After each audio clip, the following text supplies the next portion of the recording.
All right, Rob, let's get into this thing.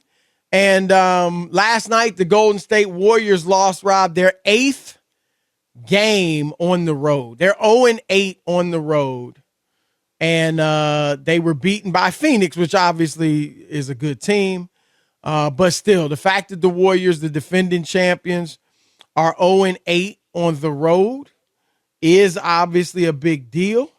They're 6-9 overall. And Steve, do we have any sound, Rob G, of Steve Kerr? We don't have sound, but he was talking about they're playing like they're in the Drew League. He said they're not playing with unity, with joy, with purpose, with competitive desire. They lack grit, all of that, as they went down 130-119. So where are you at on the Warriors, Rob? Do you think, I don't know if you're ready to say they're done or won't win the championship. I'm not saying they're done. Where are you at on them?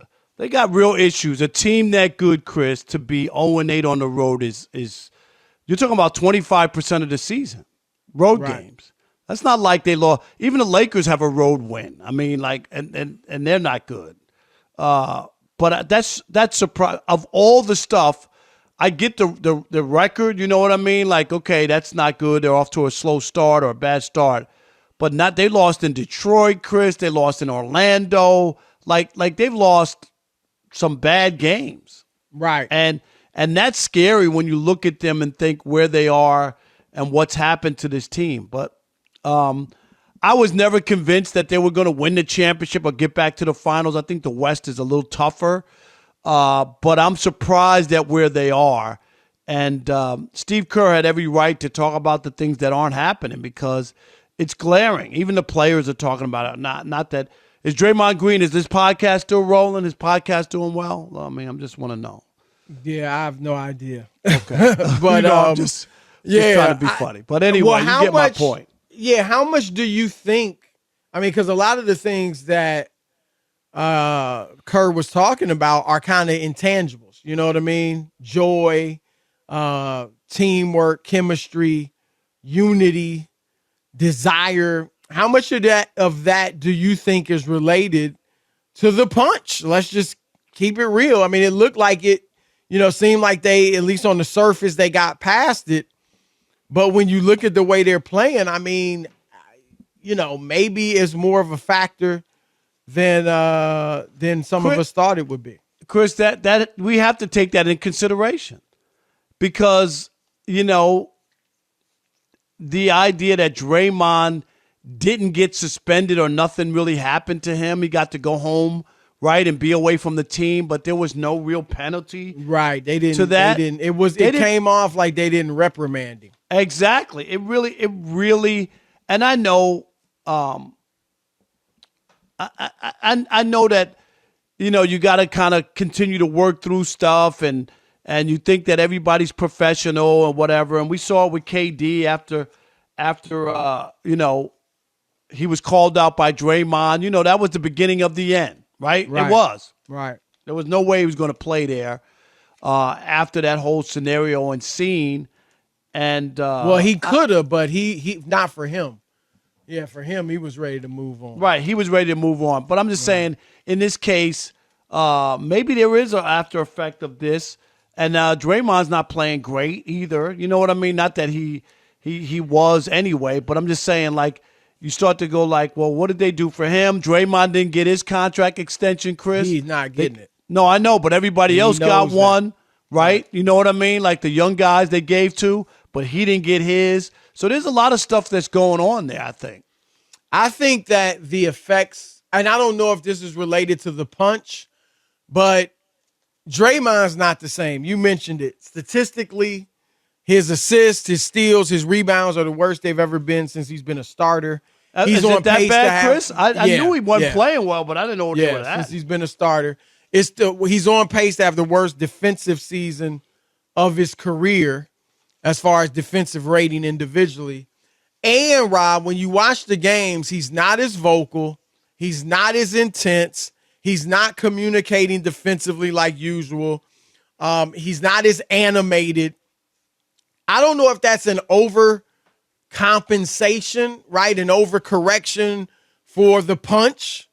I don't know if that's you're upset whether you're doing it purposely or you're not doing it purposely, but you're still just upset that you know you're not getting a contract extension. Because I think he's fine that he didn't get it now because Steph Curry didn't get it with 2 years left, right?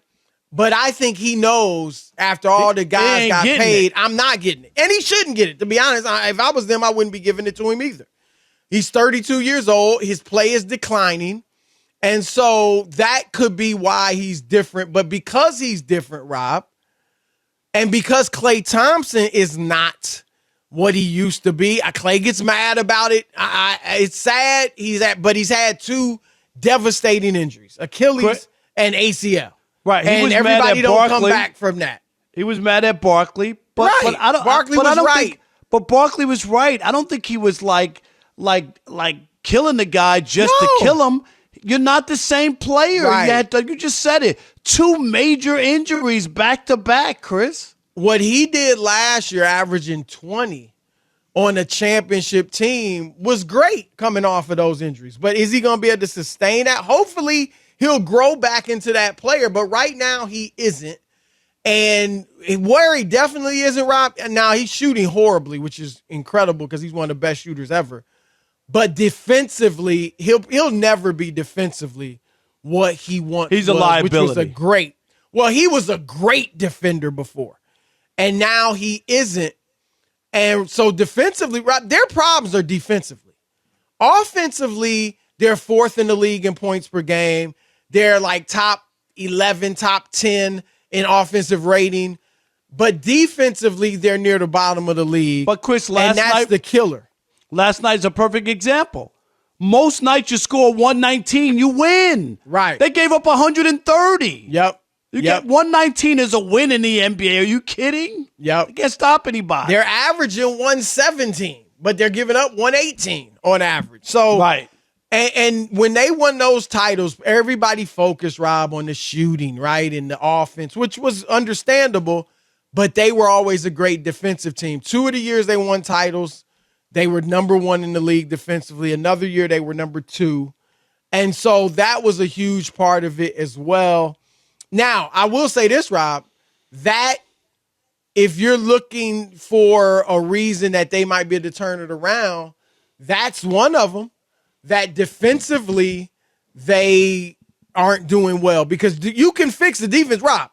It was short-lived, but what did the Nets do when Kyrie left? Right. I get it that lately they haven't been good defensively, but they showed you when you put forth the effort, you execute on the defensive end, you can be good on that end of the floor if you have the athleticism and the strength and the desire. You just said it, though.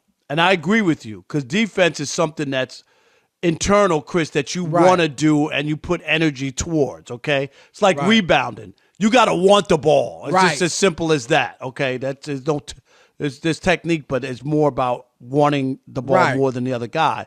But I don't know if they have those guys, Chris, who can still do it even if they want to do it. Do you know what I mean? Like, that's what is the question mark for me.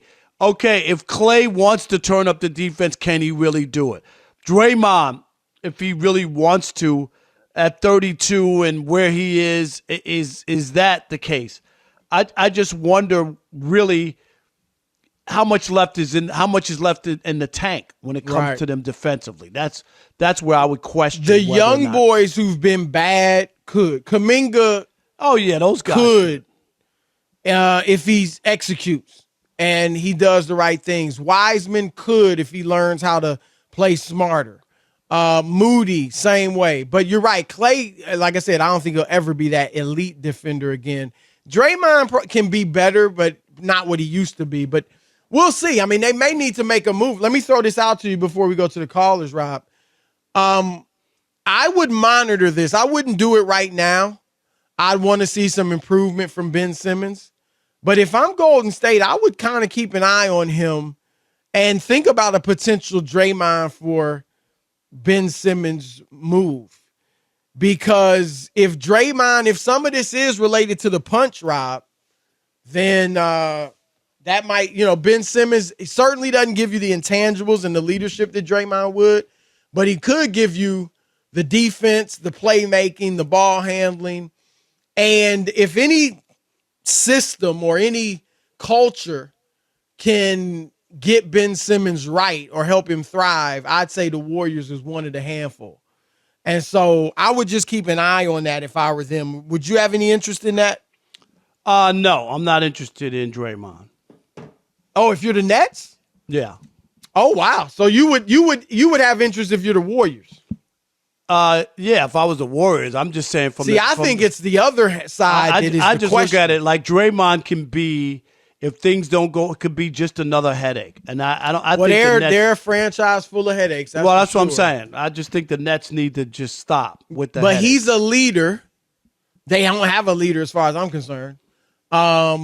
He's intense. He will help defensively, even though he's not what he used to be.